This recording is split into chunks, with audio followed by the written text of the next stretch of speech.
Vila Leproso. Ninguém chega perto, vai que pega e vira crente, né? Então, pode chegar perto, pode perguntar.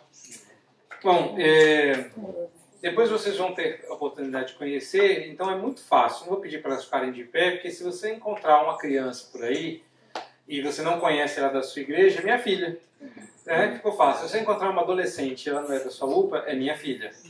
E se você encontrar alguém que parece jovem assim, mas você não viu, tem cara de visitante, é minha esposa.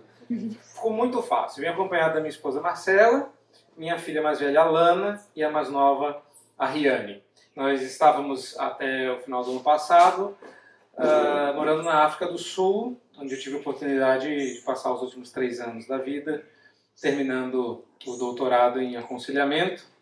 E retornei para o Brasil, já fui retomado para as atividades e, dentre elas, lecionar no JMC. Não fazendo a minha vida mais fácil do que ele já fazia como aluno, ele me convida para falar para vocês sobre o tema congelados, e eu espero que a abordagem que eu vá dar para esse tema seja abençoador para a sua vida, como já tem sido uma bênção estar com os irmãos, de estar fora do frio de São Paulo, de ouvir boa música e boa música bem cantada. Então eu não esperava que vocês trouxessem músicos profissionais para um acampamento, e eu fiquei muito feliz assim de ver, né? Gente que toca profissionalmente, gente que canta profissionalmente, foi fantástico, né? Depois eu quero seguir no Instagram. Eu precisava ter um Instagram para isso, né? Bom, meus irmãos, nós vamos ouvir bastante, vamos ler bastante da Palavra de Deus. E antes da gente abrir em um ou outro texto mais emblemático, porque eu vou trabalhar vários, a minha abordagem vai ser mais temática, embora em um ou outro momento eu vá ser bastante expositivo, já vamos pedir a bênção do Senhor para este momento e vamos orar. Eu gostaria de conduzi-los nesta oração. Feche seus olhos, busquemos mais uma vez a face do Senhor. Mais uma vez, Senhor nosso Deus, nós estamos em oração desta feita, pedindo que o Senhor abençoe o momento de estudo da Tua Palavra. Na medida que a gente meditar sobre esses assuntos e meditar na exposição do texto, o Senhor desperte o nosso coração para uma fé viva, uma fé pulsante, uma fé transformadora por ter sido transformada pelo poder do Teu Espírito. Nós pedimos no nome de Jesus. Amém. Amém. Uma diferença entre congelado e não congelado não é pegar fogo, porque o congelado é parado, é morto, mas vivo não é em chamas, não é? Vivo é quente, mas não é em chamas. Quem está vivo e pega fogo acaba morrendo igual quem estava vivo e congelou. A ideia de trabalhar a nossa fé e suas crises, e não sei quais crises, eu escolhi algumas crises para a gente falar, e eu vou adiantar para vocês aí quais crises a gente vai falar nesses dias. Então nós vamos pensar sobre como nós podemos superar o congelamento que nos traz medo, que é o objetivo desse momento, o congelamento pela frustração, o congelamento pela dor, o congelamento pela ansiedade e o congelamento da nossa fé pelo sofrimento. A expectativa de que o Senhor nos abençoe nessa abordagem que eu vou fazer. Eu vou pedir para que você abra sua Bíblia em Gênesis. Gênesis 3, 10. Gênesis 3, 10. Quem achou aí pode ler, por gentileza? Sei que vocês estão meio cansados e que não estão para muita brincadeira depois de uma noite de sono longa e relaxante. Mas eu vou insistir com vocês e vou brincar com vocês, mas não vou prosseguir nesse texto, senão vira a música da Xuxa. Mas eu vou pedir para que vocês participem E uma dessas coisas é lendo a Bíblia.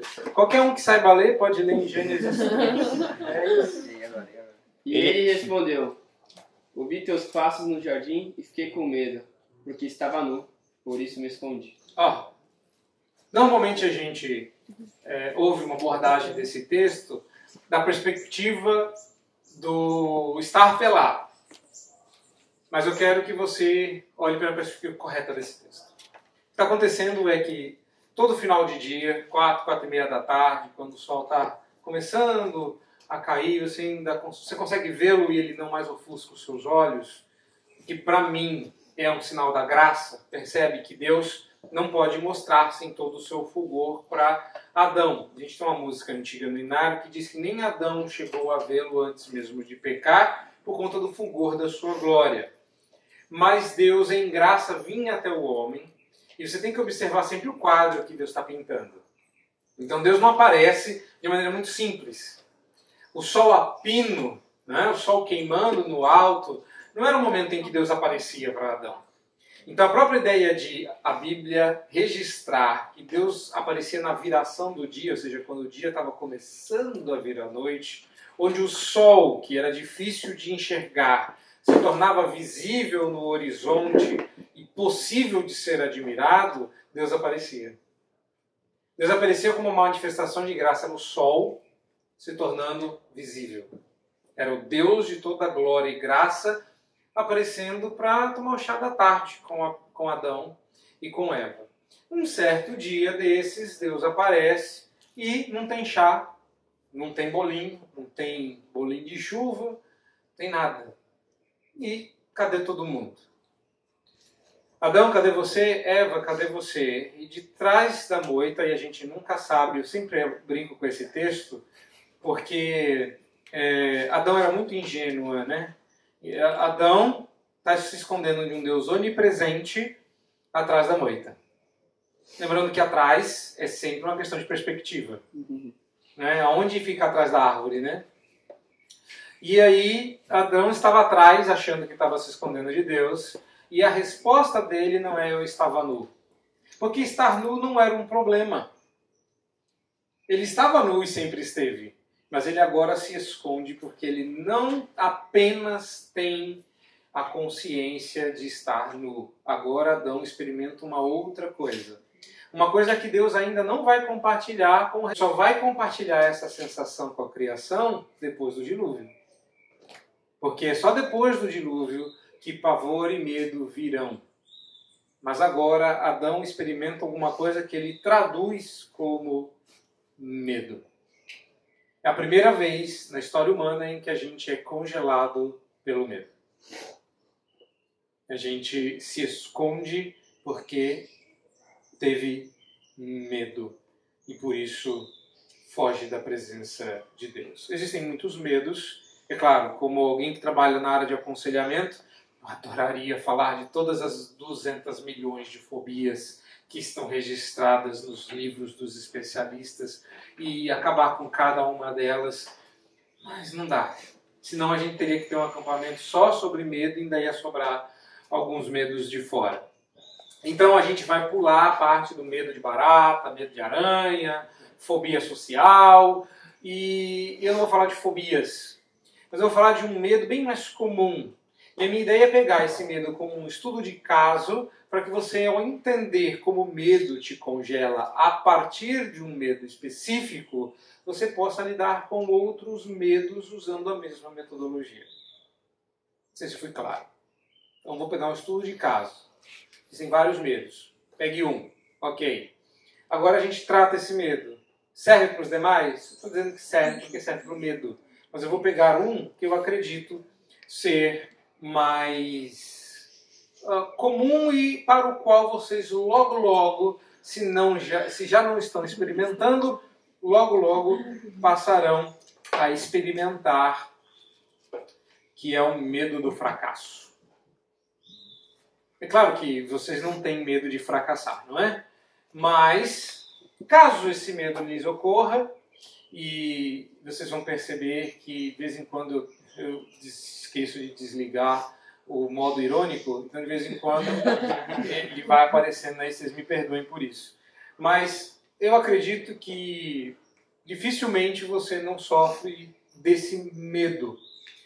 O medo de fracasso tem recebido outros nomes na literatura do aconselhamento, e eu não vou tratar pelo seu nome clássico. Eu quero observar esse ponto pela perspectiva do medo de fracasso. Você pode chamar isso de temor de homens, mas a gente, como tem uma ideia um pouco errada de temor, vamos tratar de medo mesmo, porque a gente tem medo disso, e quando a gente olha dessa perspectiva, dá para eu dizer mais coisas provocativas. Uma das coisas que eu já fiquei feliz é de saber que o Luiz já preparou vocês para provocações. Ele é uma pessoa provocativa, olha só. Quem não se sente provocado por esse bigode? Não é? Então, essa aí, eu também sou provocativo, né? Ele se lembra que eu era ligeiramente provocativo nas aulas, nem tanto, mas a ideia é provocá-los. O que eu quero? Eu quero que vocês descongelem. E uma dessas coisas que congela a gente é o fracasso. Eu vou voltar nisso algumas vezes, mas eu quero dizer algumas coisas agora para você identificar o seu problema. A primeira coisa é que o medo do fracasso é uma espécie de culto. Eu não sei se você está anotando, mas se tiver, vai guardando na cabeça aí. Se tiver como anotar, depois você anota. E se não tiver como anotar, está gravando, então depois você anota. Mas você precisa tomar nota disso em algum lugar. E o melhor lugar é o coração. A primeira coisa que você tem que lembrar é que o medo de fracasso é uma liturgia de culto. Por quê? Porque você está adorando um ídolo, e o nome desse ídolo eu vou te dar. Ele chama-se o ídolo do desempenho. Você tem medo de fracassar, porque você tem medo que o seu desempenho não seja aceitável. Você tem medo de que você não alcance o nível de desempenho que é esperado de você. E você faz isso em várias áreas, de várias formas. Quando você tem medo de vir à frente, seja para que for, é na faculdade, vem aqui na frente, na igreja, vamos chamar o nosso irmão para vir aqui na frente, e você já começa a andar esquisito porque você tem medo de que as pessoas pensem que a maneira como você anda é engraçado. Você está com o ídolo do desempenho no talo. Será que eu estou desempenhando bem o andar? Será que eu ando gloriosamente, altaneiramente, como a corça de Abacuque 3? Você está procurando satisfazer um ídolo. Às vezes você tem medo de desempenho nos estudos. Você tem vergonha das suas notas porque você espera que, ou pelo menos esperava, que elas mostrassem o tipo de aluno que você é, o desempenho que era esperado. Não é? A festa que foi feita lá no começo do ano, porque meu filho querido entrou naquela faculdade e de repente você apresenta para o seu pai 2 letras e não 2 números. Um D e um P. Que decepção! Que desempenho pífio! Não é? Que ruim que você é! Não é assim que você vai pensando? Não é? E aí o que acontece é que tudo aquilo... Não somente isso, vocês ainda são novos, mas logo logo vocês vão começar a nutrir ídolos de desempenho extremamente pecaminosos. Casamento. Muitos de vocês não querem se casar tão cedo. Não quer casar tão cedo? Casa às 9 horas da noite, mas casa. Entendeu? Porque a gente não quer casar por causa do desempenho. Será que eu vou ser um bom marido? Será que eu vou ser uma boa esposa? Casei, e agora? Será que eu sou um bom marido? Será que eu sou uma boa esposa? Vamos esperar um pouquinho para ter filho, porque eu não tenho certeza de que eu sou uma boa esposa, porque será que eu vou ser uma boa mãe? E se você não está pensando em casamento, você é uma pessoa livre, leve e solta, e vive para o Senhor, quer ser missionário, você está pensando, será que Deus se agrada de mim como missionário? Será que eu sou um bom filho? Será que eu sou um bom crente? A gente está sempre adorando um outro Deus que não o Deus verdadeiro, e esse ídolo se chama desempenho, caso o seu problema seja medo de fracassar. E eu falo isso com muita propriedade, falo de cabeça sem precisar nem ler as minhas notas. Por quê? Porque eu sou o presidente do fã-clube. Meu ídolo é o ídolo do desempenho. O meu maior medo é o medo de falhar. Os outros eu vou poder bater porque não é o meu. Mas esse aqui eu vou com calma, porque se eu bater muito, depois ele fica bravo comigo. E eu fico pensando depois se eu falhei. Percebeu? Todos nós temos um problema com isso em alguma medida. E qual é o problema de você ter um medo de fracasso e adorar o ídolo do desempenho. É a maneira como você passa a ver as coisas, a sua cosmovisão muda. A maneira como você vê as coisas altera. Você já não mais olha as pessoas, o próximo, Deus e o mundo como oportunidades de serviço, como foi dito aqui, mas como testes de desempenho.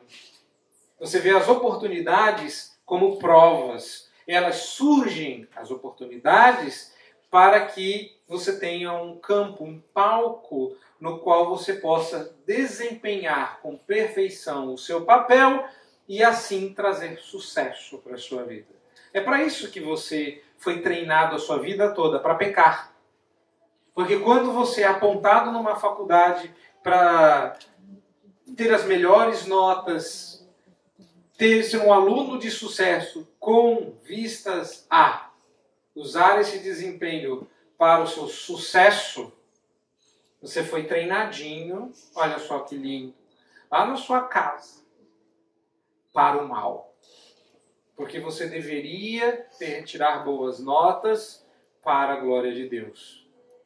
Mas quem está pensando na glória de Deus quando a prova é de cálculo 2? Quem está preocupado com a glória de Deus quando você tem que fazer um ensaio crítico sobre essa de Queiroz?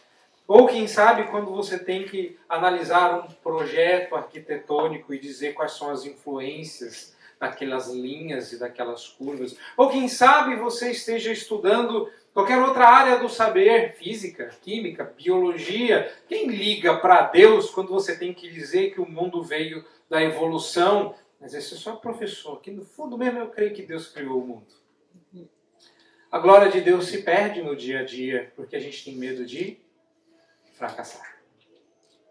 Fracassar. E qual é então o recurso mais comum usado por aqueles que têm medo de fracassar? O recurso comum é qualquer arma que você usa anti-fracasso. Então tem um recurso, não é? No caso do cristão, para não pecar, a gente tem o Espírito Santo. No caso da idolatria, do desempenho, no culto do medo ao fracasso, a minha cláusula de barreira chama-se procrastinação. E graças a Deus, não temos procrastinadores no acampamento, porque você não sabe nem o que é isso, né? Então, para te ajudar, eu resolvi te dizer o que é procrastinar, caso você não saiba. Então, procrastinar é adiar as tarefas até que eu tenha certeza de sucesso. Já ouviu falar assim, não entra numa briga que eu não possa ganhar? É isso aí. Sabe por que você faz o curso que você faz? Você sabe que se fosse outro, você não ia ter o sucesso. Sabe por que você encara? Porque você tem certeza de que você vai ganhar. E não olha pra mim assim, não. Eu já fiz isso. Aí onde vai esse vídeo, hein? Eu me lembro a primeira vez que eu fui encarar a exegese. Então a gente tem primeiro uma aula de terrorismo, né? A exegese vai acabar com a sua vida, né? É difícil e tal. E eu fiquei com medo. Eu fiquei com medo. Porque tive medo, me escondi. E tranquei a primeira exegese. Claro que eventualmente, em algum semestre, eu tive que fazer 2 exegeses juntas. Eu tinha medo de fracassar. Então o que eu fiz? Eu empurrei com a barriga. É procrastinação. E a procrastinação é o efeito do seu pecado. É adiar a tarefa até que eu tenha certeza de sucesso. E não é assim que a gente faz? Você está namorando há 200 anos, mas aí pergunta, quando é que vocês vão casar? Não, eu estou adiando até eu ter certeza. E aí você coloca o seu sucesso. Até eu ter certeza de que eu tenho uma boa condição financeira, até eu ter certeza de que eu vou ser uma boa esposa, até eu ter certeza de que ele emendou a vida dele, até eu ter certeza, até eu ter garantias 100% certas e plenamente humanas de sucesso. Na procrastinação, as nossas ações são empurradas para frente, são postergadas, até que eu sinta que eu vou ter um desempenho perfeito. Porque, veja bem, ainda não é o drama de vocês, mas vou deixar a sementinha do bem, não do mal, no coração. Mas eu profetizo sobre a vida de sobre a vida de vocês, de que vocês temerão ter mais filhos, porque vocês querem ter certeza de que vocês vão poder dar tudo que o mundo pode ofertar para eles. E enquanto vocês não tiverem certeza disso, vocês não vão ter mais filhos. Porque você já não quer casar enquanto você não tiver certeza de que você vai ter tudo o que você quer. E você tem dificuldade de fazer aquela matéria, ainda nem voltou para aquela DP, porque você tem medo de que você bombe de novo. Medo de fracasso.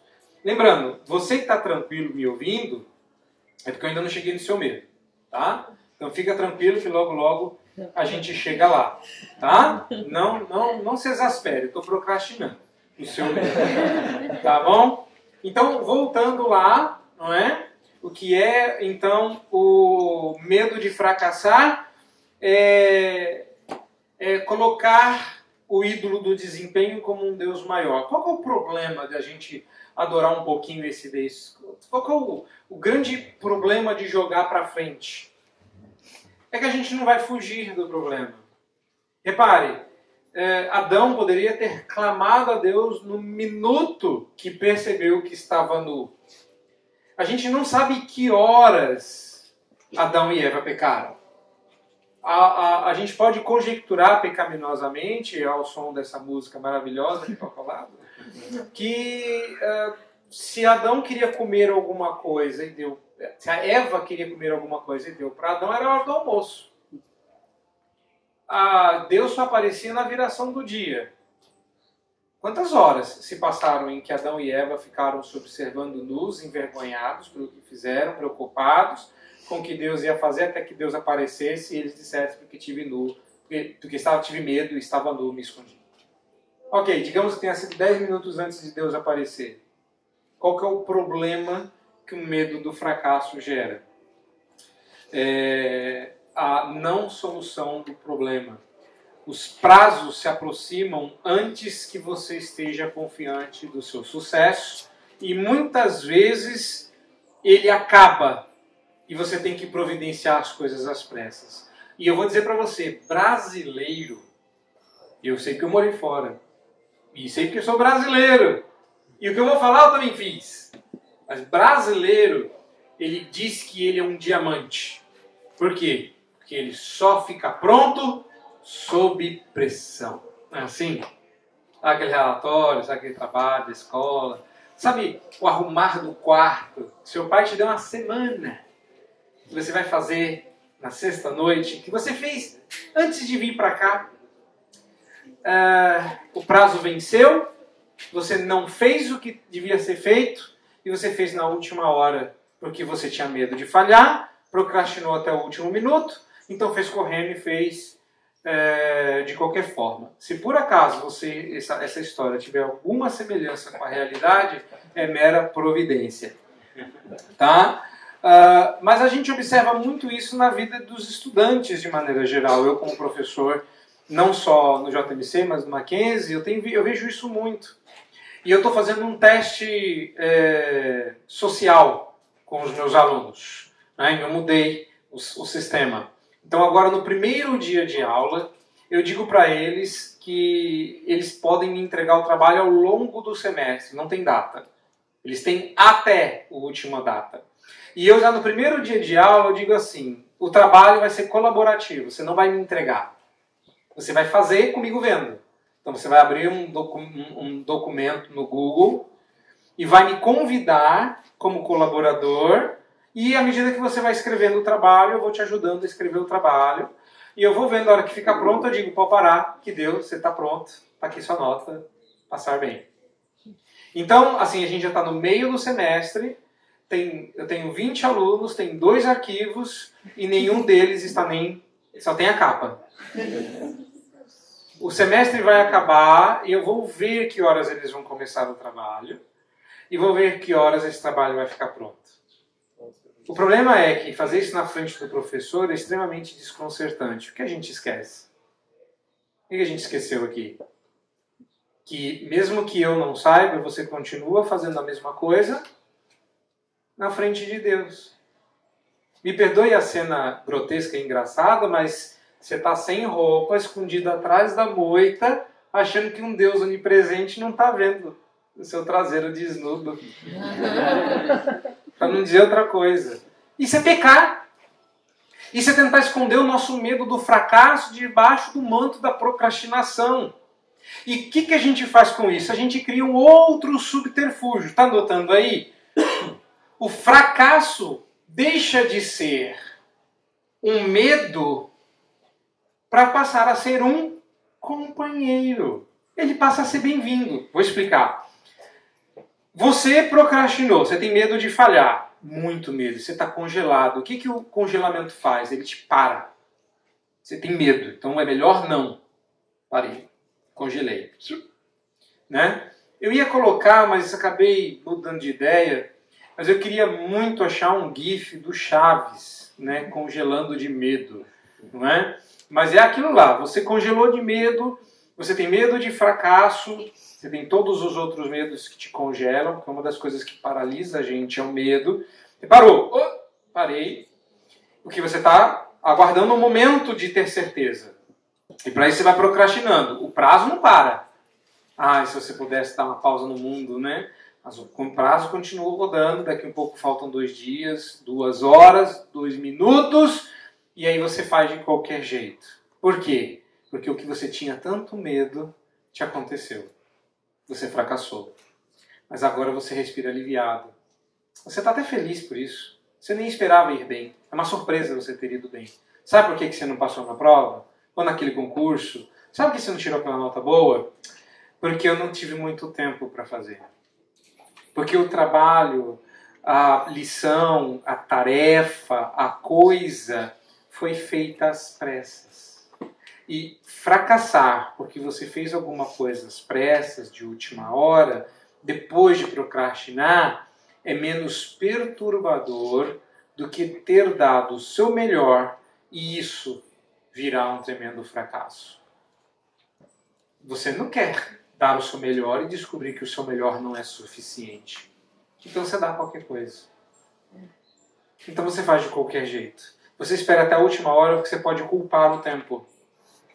Você pode dizer, puxa, eu deixei para a última noite, mas naquela noite eu estava cansado, aí essa nota tem uma explicação. Ela não é incompetência minha. Né? É mais fácil. O casamento deu ruim. Claro que deu também, né? Depois de 18 anos namorando, não tinha como dar certo. Né? Por que deu errado, filhos? Também esperei para ter filhos, meu primeiro filho com 47, né? Tinha como dar certo mesmo, então tá tudo explicado, não é? E por aí vai. E aí toda vez que alguém chega no meu gabinete para se aconselhar e diz assim, pastor, eu sou inseguro por conta da minha infância, porque eu sofri muito, eu pergunto qual é a desculpa daquele que teve uma infância boa e também é inseguro. Eu procrastino demais porque meus pais, porque minha tia, porque meu cavalo. Assim, qual vai ser a sua desculpa? Não existe uma desculpa. Ela é culpa. Culpa do seu medo de fracassar. E lá dentro de você tem uma voz que insiste em dizer que tu não vale tudo isso mesmo. É aquela vozinha chata que nos filmes tem sempre um diabinho de azul e um diabinho de vermelho, e um diabinho diz assim, você é o máximo, eu quero que valorize o que você tem, você é um ser, você é alguém tão importante para Deus, vai que é tua. E aí tem um outro que diz assim, tu não vale nada, pra quê? Ninguém gosta de você mesmo, ninguém te acha o máximo, tu é um sucesso para tua mãe porque ela é cega, entendeu? Nem tenta, não vai nela que ela não vai te dar atenção. Não aceita porque ele não presta. Também se prestar é por pouco tempo. Para qual voz você vai dar ouvidos, não é? Existe essa voz interior que insiste em dizer que nós somos um grande fracasso. E eu gostaria de, então, responder a essa pergunta. Somos um grande fracasso? Devemos ter medo de falhar? Devemos ter medo de desempenho? E a resposta é sim.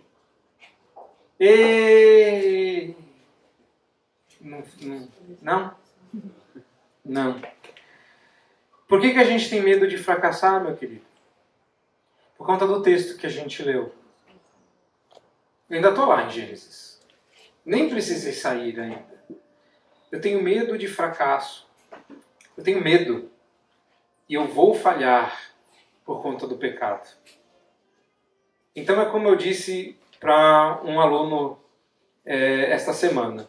Ele disse assim: pastor, eu estou pensando em começar a pedir oportunidades para dar aula, mas eu não sei se eu vou dar uma boa aula. O que é isso? Medo de desempenho. Eu tenho medo de fracassar. Eu tranquilizei ele. Eu falei: rapaz, fica tranquilo que você não vai dar uma boa aula. Pronto, resolvido. E por que ele não ficou muito feliz, né? Mas o senhor acha isso? Eu falei: não, eu tenho certeza.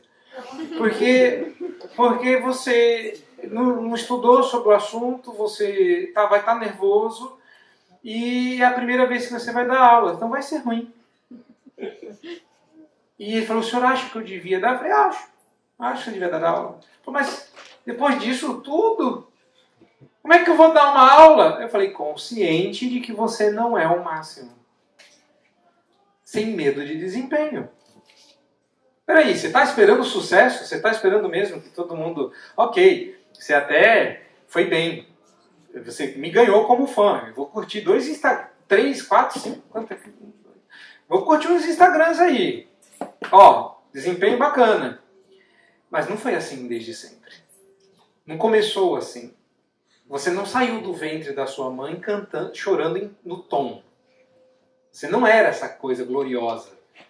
Você teve muitas falhas, muito treino para alcançar algum sucesso. O seu medo de desempenho, ele é real, porque o seu desempenho é ruim. Não entendeu ainda? Não interessa quão bem vocês se desempenhem aqui. Não interessa quão bom e foi. Nada do que você faça agrada a Deus, porque Deus quer perfeito. É por isso que você precisa de Cristo. E é por isso que o próximo slide vai ter Jesus. Mas antes disso, deixa eu preparar o ponto que eu quero fazer aqui. Fomos criados para refletir a glória de Deus. E essa é... Vou usar aqui o trem.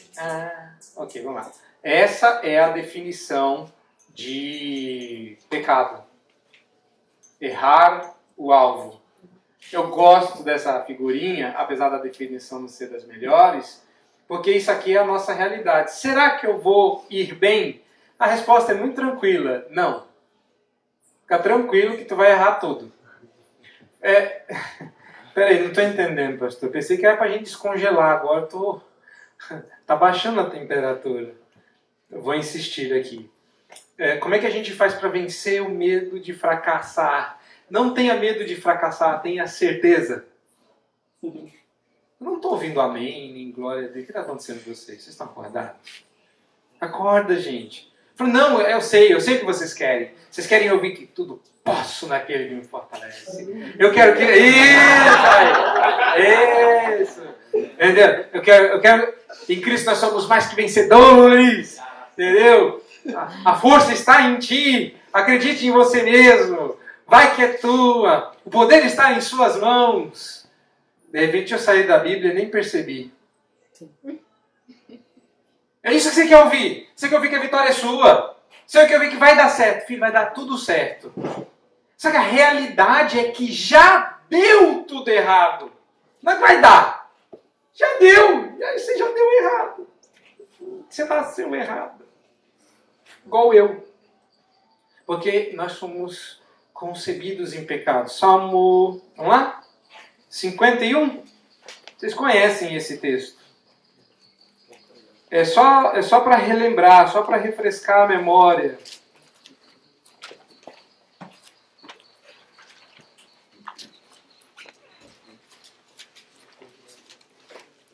Salmo 51, verso 5. Lê aí o que diz.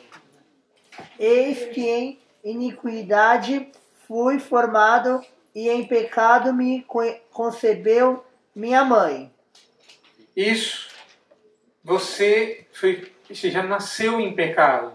Se pecado é errar o alvo, veja bem, eu uso óculos. Eu sou míope. Eu não enxergo de longe. Como é que eu vou acertar o alvo sem os óculos? Eu não enxergo vocês. Sem os óculos, eu não sei nem quem está aí, não sei nem se vocês estão olhando para mim. De mim mesmo e por mim mesmo, eu já nasci sem a menor possibilidade de acertar o alvo. Se eu tirar o óculos e eu mirar em você esse troço aqui, eu não vou fazer porque ele vai pular e no ar pegar isso antes que caia, que vale um dinheirinho isso aqui. Mas se eu tentasse jogar isso em você, eu não acertaria nem que eu quisesse. Porque eu nasci para errar o alvo. Eu nasci para fracassar. O ponto é que quando a gente acha que a gente dá conta, a gente já esqueceu do porquê a gente dá conta. Quando eu acredito que eu não preciso ter medo, eu já esqueci do porquê eu nasci com medo. Se em algum momento eu acerto o alvo, eu já esqueci quem está atirando a flecha em meu lugar. Porque você está querendo muito desempenho e está esquecendo do vital, está esquecendo do principal, está esquecendo que tudo o que você faz para Deus, não importando quão bem feito seja, vou dar 2 textos aqui. Na sua melhor performance, você será um servo inútil. Vamos dar uma olhadinha nesse texto? Deixa eu achar aqui. Enquanto isso, o telefone vai tocar. Sempre tem isso, né? Em todo... cadê? Oxe. Perdi aqui a anotação. Porque o texto... Eu fui conferir o texto e desconfiei que ele estava errado. Não é isso. Serve inútil e não acha a passagem.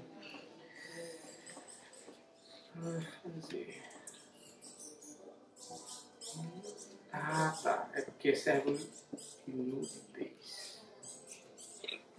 Não é inútil, gente. E sem o acento não acha. Pelo contrário, é difícil achar um texto quando ele ocorre na hora, né? Aí, pronto. Lucas 17:10. Quem achou pode ler.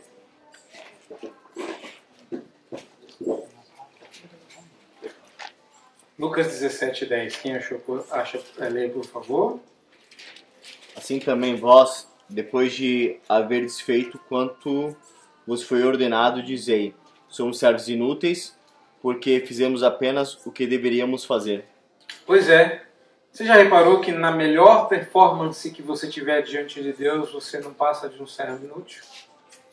Quer dizer que quando você conseguir obedecer tudo o que Deus mandou você fazer, e você tiver feito tudo certo naquilo que você conseguiu fazer, você terá alcançado este nobilíssimo patamar de servo inútil.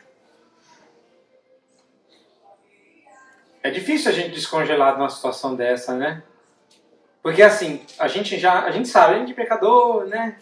Como dizia um presbítero que eu conheci no interior de São Paulo, a carne é fraca, essa vergonhice é grande. A gente não dá conta. A gente não alcança. Quando a gente não faz tudo aquilo que foi mandado, a gente está abaixo de um servo inútil. Eu não entendo por que os cristãos ainda se acham o máximo. Eu ainda não entendi por que a gente quer ser uma geração relevante. A gente não conseguiu ser uma geração inútil. Provocativo, né? Você não está congelado pelo fracasso porque deu algo errado com você. Você não está desvalorizado, desmotivado ou com baixa autoestima. Você ainda não se conscientizou que a sua vitória não vem de você. Que o acertar não vem de você, que o dar certo não vem de você. Se alguma coisa está dando certo na sua vida, é culpa de Deus e não sua. Que se está dando certo e você está acertando o alvo, é porque Deus resolveu abençoar de maneira extraordinariamente fantástica a sua vida. Abre no Salmo 33, verso 17.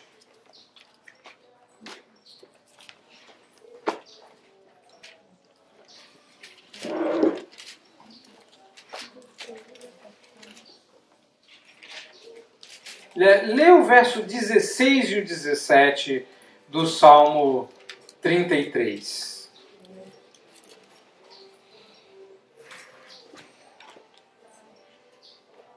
Mais vale o pouco do justo que a abundância de muitos ímpios, pois os braços dos ímpios serão quebrados, mas os justos o Senhor o sustém.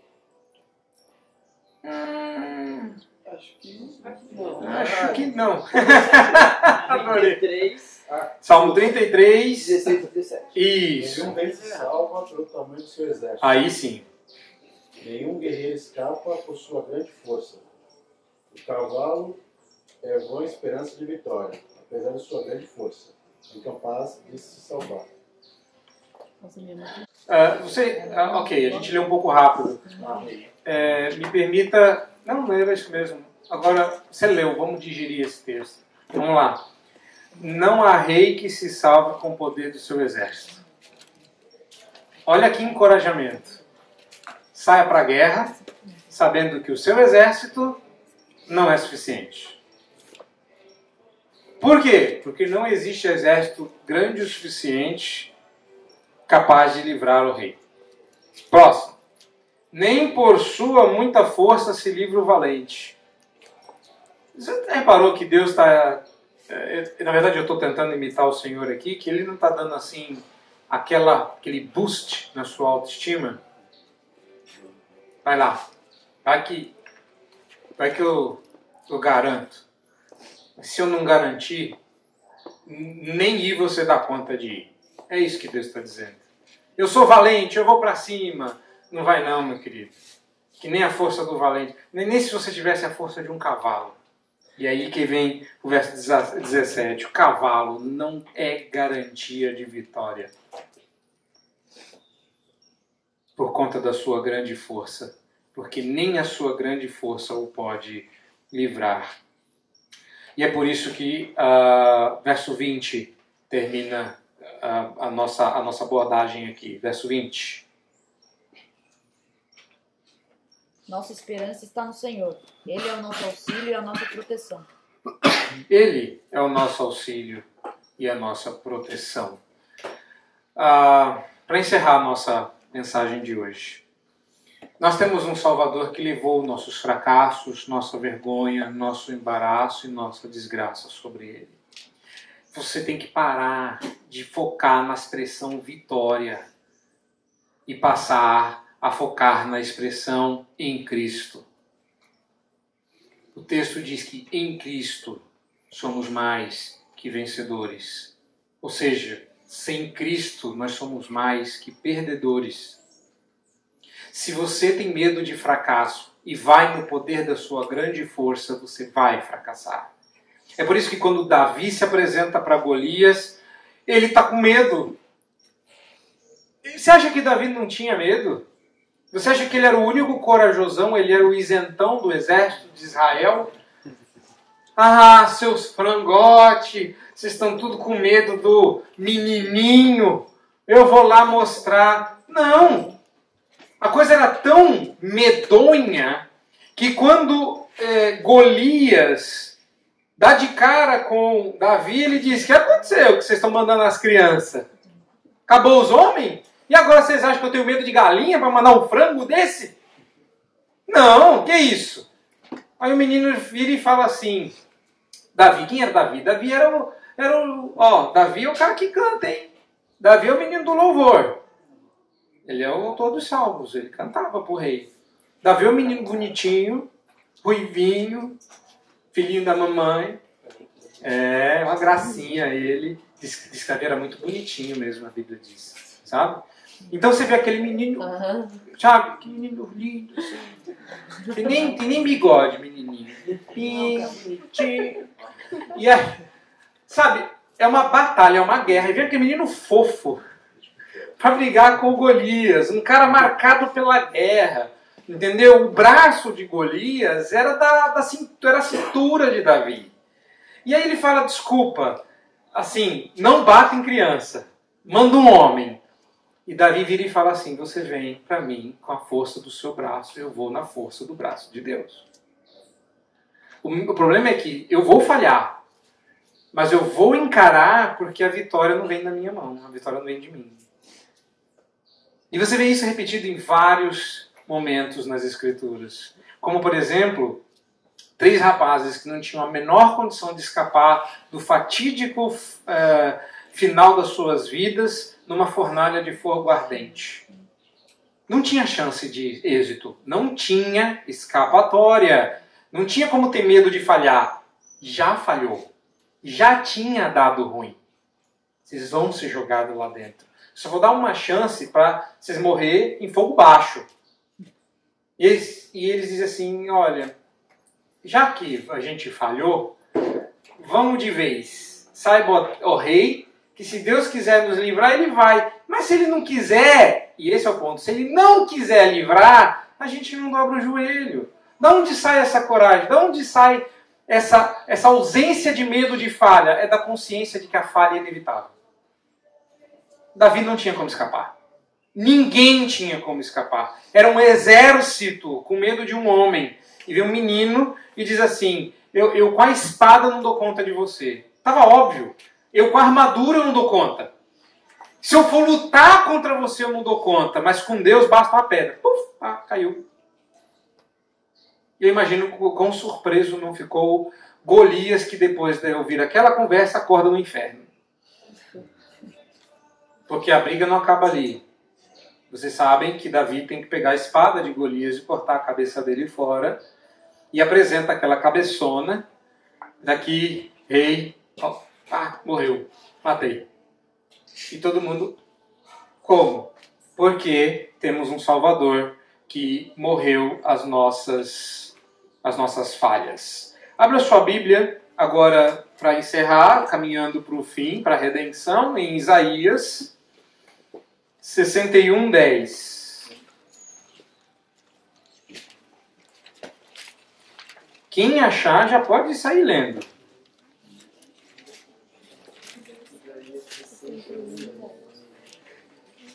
Isso.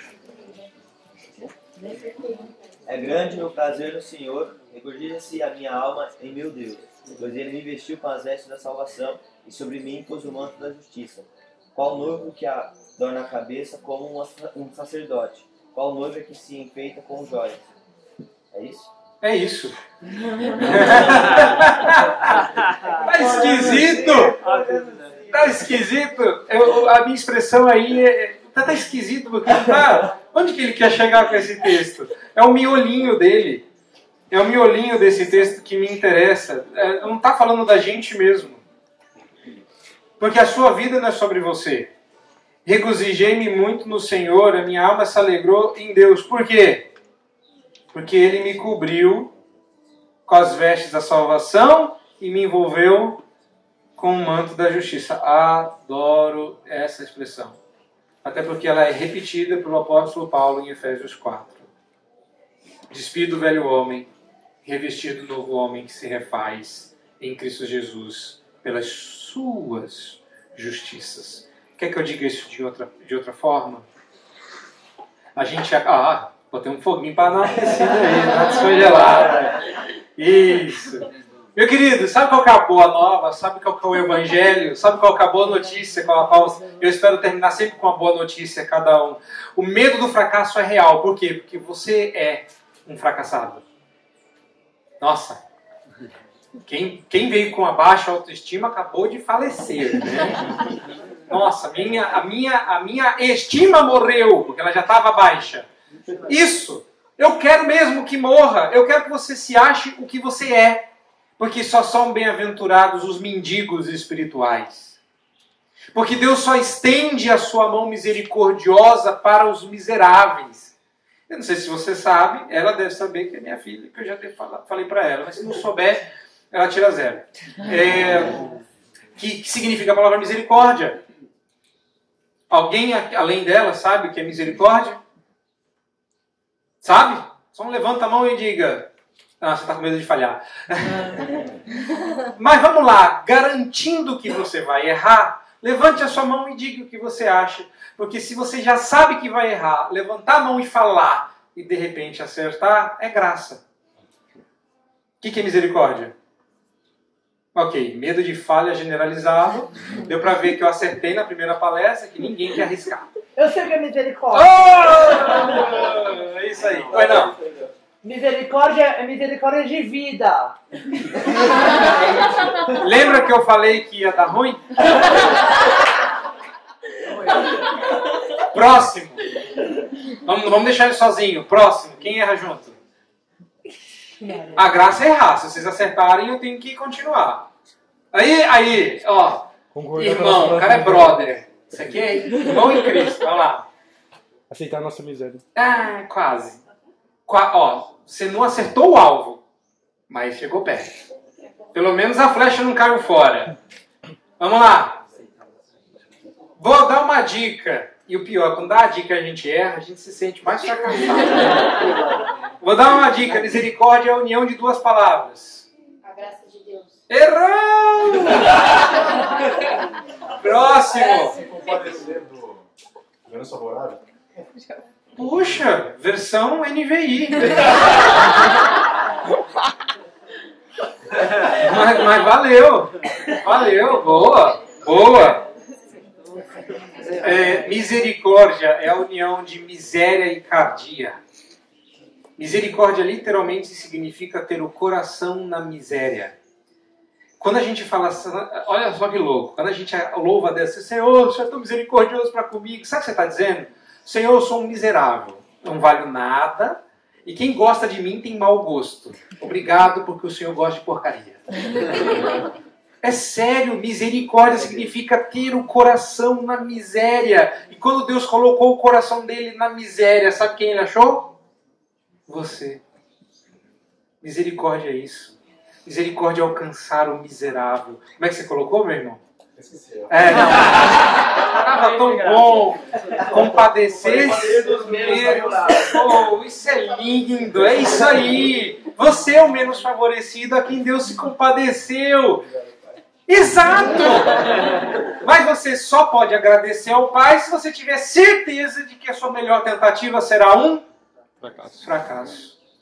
Aí você diz obrigado, Senhor, porque não interessa quantas vezes eu tentasse, ia dar ruim. E só deu certo, porque não é o meu sucesso. E eu vou terminar isso aqui que eu estou falando para vocês hoje só no domingo. Domingo à noite eu vou pregar explicando sobre isso. É o sucesso dele, não é o seu, meu querido. Tu não vale muita coisa, não. Mas ele vale tudo. Ele vale toda a realidade junta. Ele vale tudo o que existe. Porque tudo o que existe foi feito por meio dele e para ele. E mesmo assim, ele se deu por você. O seu valor não vem do seu sucesso. Nem de você acertar a pergunta ou a resposta. Vem de que Jesus acertou por você. E agora você não precisa ter mais medo de fracassar, porque você fracassando ou não, acertando ou não, você está salvo. Não importa o quanto você erre, você nunca vai conseguir estragar isso mais. Não tem jeito de você estragar o que Jesus fez por você. Não tem mais jeito de você errar de tal forma. E agora eu vou bater um pouquinho mais pesado aqui, porque é importante que você entenda esse ponto do seu medo de falha. Se você é um crente sincero, um dos nossos grandes medos é falhar com Deus. É falhar na nossa vida de oração, é falhar na nossa devocional, é falhar como um cristão. E eu queria dizer que o que vale antes de você ser crente, vale também depois que você é crente. Não adianta você tentar ser legalista. Você vai falhar. Você já tentou, desafio, passa uma semana obedecendo só os 10 mandamentos. Mas você não dá conta na boa, do primeiro. Amanhã é sábado, então não vale. Mas vamos no domingão? Começa uma nova semana, zerada, né? Mas você podia terminar essa semana bem. Vou dar um exemplo. Você vai falhar, mas eu vou te dar o desafio mesmo assim. E graças a Deus por Cristo Jesus que cobre as nossas falhas.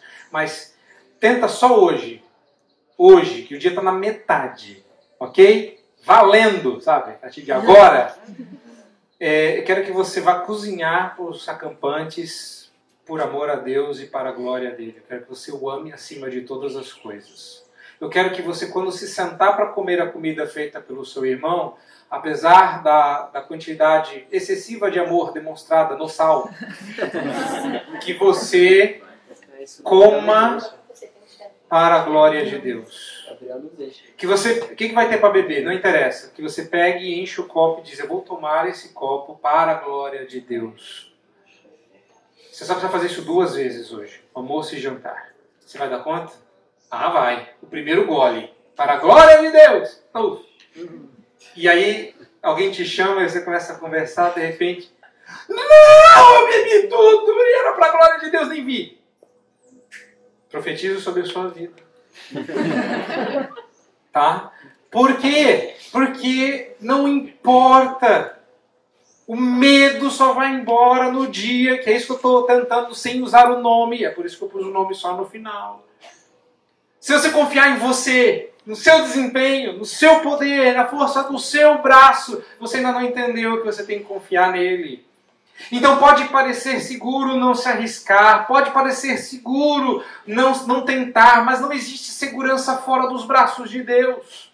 Nele estou seguro, seguro em tuas mãos. Mas o maior perigo se encontra em continuamente se recusar a confiar em Deus. Quando você tem medo de falhar, é porque você não confia em Deus. Você não confia em Deus. E é por isso que eu gosto tanto do texto que diz que não tem nada que possa nos separar do amor de Deus. São 2 coisas que caminham juntas e que me levam para a confiança em Deus. Se nem morte, nem vida, nem principados, nem potestades, nem coisas do presente nem do porvir, nem poderes, nem alturas, nem profundidade, nada pode me separar do amor que me faz vitorioso, nada que eu faça ou que façam contra mim pode destruir a vitória que eu tenho em Cristo. Então, por que eu tenho medo? Por que eu tenho medo? Por que eu ainda tenho medo? Por que eu ainda insisto em temer? Porque eu não confio. Vamos dar uma olhada para encerrar em alguns textos. Eu vou encerrar com eles. O primeiro deles é o famosíssimo. Eu sei que você não precisa abrir lá, mas como tem um outro salmo, abre lá. Salmo 23, verso 4. É só quando a gente confia num Deus assim que a gente é capaz de dizer uma coisa dessas. Salmo 23, 4.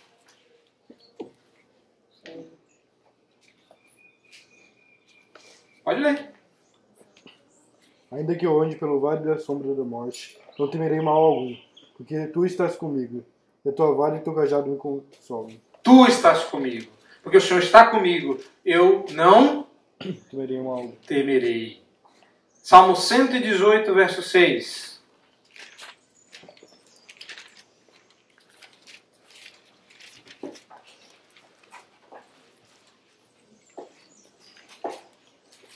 Achou? Sai lendo. Não tenha medo. O Senhor está comigo, não temerei. Quem me poderá fazer o homem? Precisa de explicação, é isso? O Senhor está comigo, não temerei. Eu descongelo do medo quando eu encontro confiança em Deus. Isaías 12, 2. Isaías 12, 2.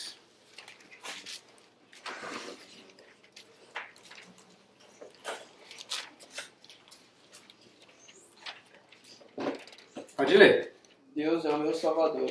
Eu confiarei nele e não terei medo, pois o Senhor me dá força e poder. Ele é o meu Salvador. Na minha versão está aí, ele se tornou a minha salvação. Sabe do que Deus te salvou? Do medo.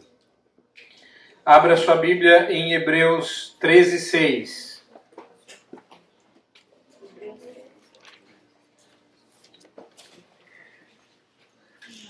Vai, tá acabando. 13:6. Você viu? A gente começou lá, tá passando a Bíblia, já chegou no Novo Testamento. Hebreus 13:6, o que diz? Podemos, pois, dizer com confiança: o Senhor é o meu ajudador, não temerei. O que me podes fazer os homens? Eu gosto desse texto, devia terminar com ele. Eu posso dizer com confiança. Ó, a palavrinha aí, ó. A palavrinha é confiança. Eu posso dizer com confiança. O que eu posso dizer com confiança? Olha aí, o Senhor Pedro. é o meu ajudador, não temerei. Não o que me podes fazer os homens? Temerei. Não temerei. E parece que essa é uma expressão tão forte, você viu ela nos Salmos, você viu ela em Hebreus, Velho e Novo Testamento, e eu encerro, né? Eu podia ter ido lá para Romanos, né? Nada me separará do amor de Deus que está em Cristo, nem morte, né? Mas eu prefiro, ao invés de usar Paulo, eu prefiro encerrar com João, 1 de João 4,18. Esse é o último texto que a gente lê para encerrar. Eu estou aqui com pressa de terminar e eu lembrei que vocês não podem correr, né? Onde vocês vão depois daqui, né? Mas eu vou encerrar mesmo assim. 1 de João 4,18. E este, meus irmãos, antes de você ler, tadã, deixa eu dizer para vocês. Este texto que vocês vão abrir agora é o texto que eu uso em aconselhamento para libertar pessoas do medo. Eu insisto, eu passo por vários textos, mas geralmente esse é o texto que é um dos textos mais poderosos para libertar pessoas do medo. E minha oração é que Deus te liberte do medo hoje, sabendo o que você vai ler na primeira epístola de João, verso 18 do capítulo 4. No amor não existe medo. Isso é lindo, gente. Que amor? É o amor que você sente pelas pessoas? Meu amor? Não! Só o perfeito amor lança fora o medo. O perfeito amor lança fora todo medo. E o perfeito amor é o amor de Deus revelado em Cristo por você. E é por isso que a gente pode dizer, ora, o medo produz tormento, logo aquele que teme não é aperfeiçoado no amor. Quando eu preparei, encerrando com esse texto, eu queria dizer que se você ainda continuar com medo, você não ama Cristo. Mas é pior do que isso. Se você continuar com medo, Deus não te ama. Porque estava fácil, né? Então eu sinto medo porque eu não amo a Deus o suficiente. Não. O amor de Deus derramado no seu coração varrerá para fora o seu medo. Se você ainda está congelado pelo medo, é porque você ainda não encontrou o Salvador. Porque quem encontrou o Salvador não tem medo de falhar. Ele sabe que vai falhar. Quem encontrou o Salvador não pode confiar em si mesmo. Tem que confiar nele. Porque se há alguma esperança de vitória, é em Cristo. E só o amor dele me faz confiar nele. O amor lançou fora o meu medo. E o seu? Ainda está congelado? Sacode o gelo e bola para frente. Mas não tem mais frente. Aí agora a gente vai para o próximo congelado. Deus abençoe. Eu encerro com uma oração e depois passo a palavra a quem de direito. Vamos orar, meus queridos? Deus bendito, tem misericórdia de nós, teu povo, para que os nossos medos sejam expulsos dos nossos corações pelo amor que o Senhor derrama. Nós te agradecemos por Cristo Jesus, por intermédio de quem temos acesso a Ti e a este amor que expulsa o medo. Descongela, ó Deus, a nossa fé do medo, e inclusive do medo de fracassar. Nós não temos qualquer esperança de vitória senão em Cristo Jesus, e é por isso que nós recorremos a Ele, que é a nossa vitória. Nele descansamos, nele confiamos, nele alcançamos a vitória. Nele não há medo, nele há o amor. E é por isso, ó Deus, que nós te louvamos e te agradecemos por Cristo Jesus, o Senhor. Amém. Amém.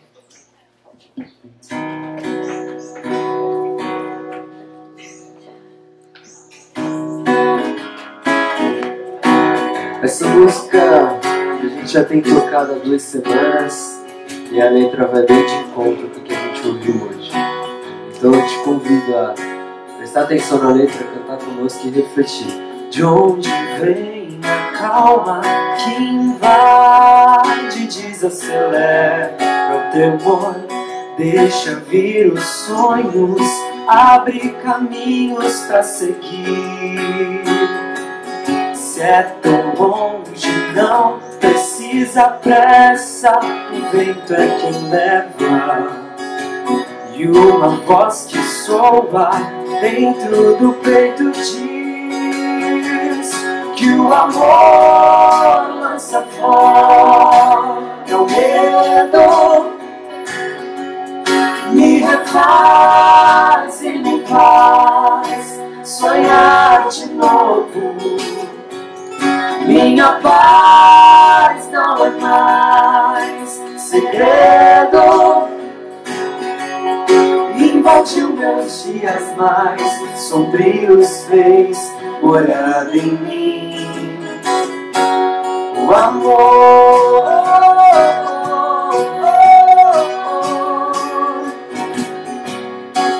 o amor.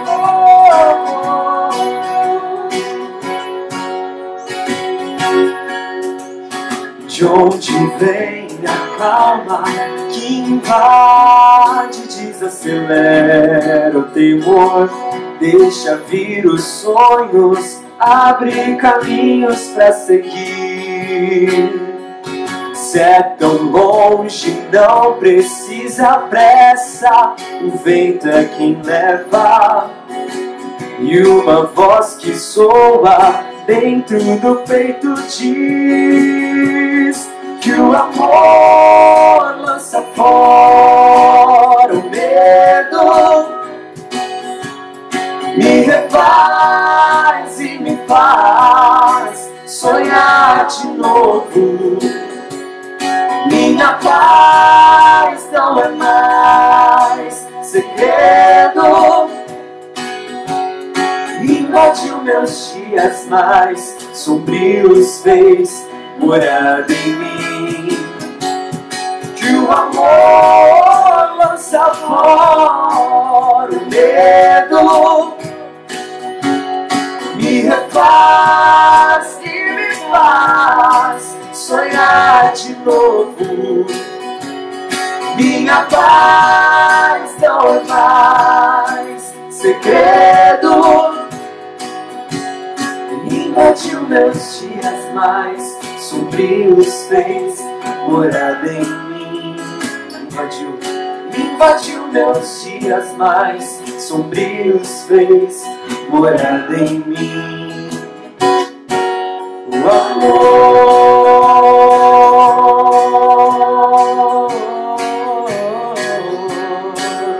o amor, o amor.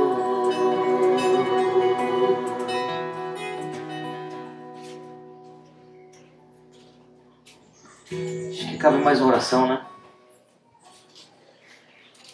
Deus, obrigado porque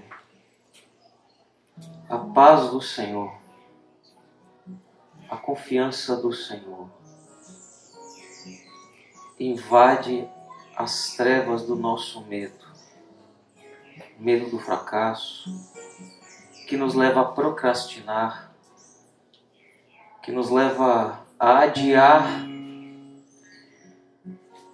as nossas tarefas diante dos homens e diante do Senhor, principalmente, porque no fundo nós não confiamos em Ti. Nos perdoe, Deus. Perdoa-nos por termos um coração tão inconstante, ter uma fé tão morna. Nos perdoe por, na prática, duvidar que o Senhor nos ama.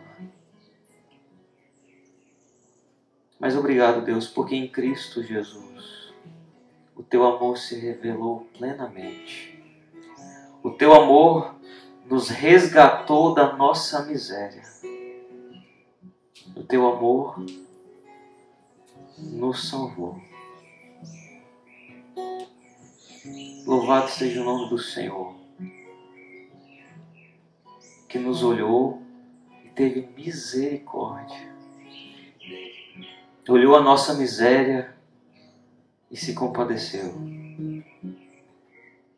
Louvado seja o nome do Senhor por amar pessoas ruins como nós, indignas, pecadores, miseráveis, afastados da Tua glória.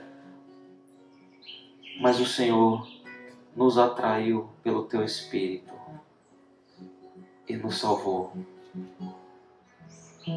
Ajuda-nos, Deus, a caminhar por fé e não por vistas. Ajuda-nos, Deus, a amar o Senhor, confiar no Senhor.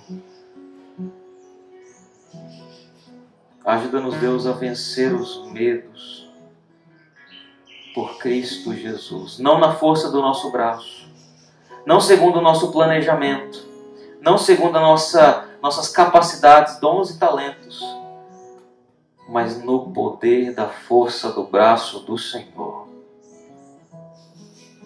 Obrigado, Deus, por Tua palavra que nos instrui. E obrigado, mais uma vez, por esses dias que nós passaremos aqui sendo desafiados a sair das nossas crises e irmos rumo à fé em Cristo Jesus.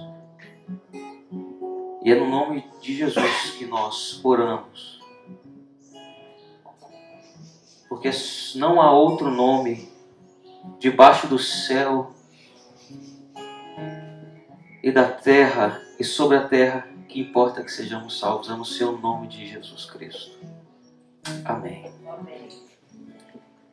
Gente, e assim nós encerramos nosso primeiro momento devocional. Muito apropriado, diga-se de passagem, porque é uma das coisas que eu, e acredito que muitos da diretoria enfrentaram durante todas essas semanas, foi medo de fracasso. Se vocês lembrarem um pouco, nós organizamos esse acampamento todo em um mês. Há um mês atrás não existia congelados. Mas nós decidimos, vamos fazer. E eu não sei o resto da diretoria, mas eu senti medo o tempo inteiro. Mas louvado seja o nome do Senhor, pelo que a gente já está vivendo aqui e pelos desafios que ainda teremos. Agora nós teremos um tempo livre, pessoal, a primeira equipe vai preparar o almoço. Não tenho medo de fracassar, já sabendo que é possível, muito possível. Embora o Gabriel esteja aqui para nos ajudar, ele não é a nossa confiança. Nossa confiança é no Senhor, tá bom? Nós ainda temos o dia inteiro. Aguarde mais instruções, talvez algumas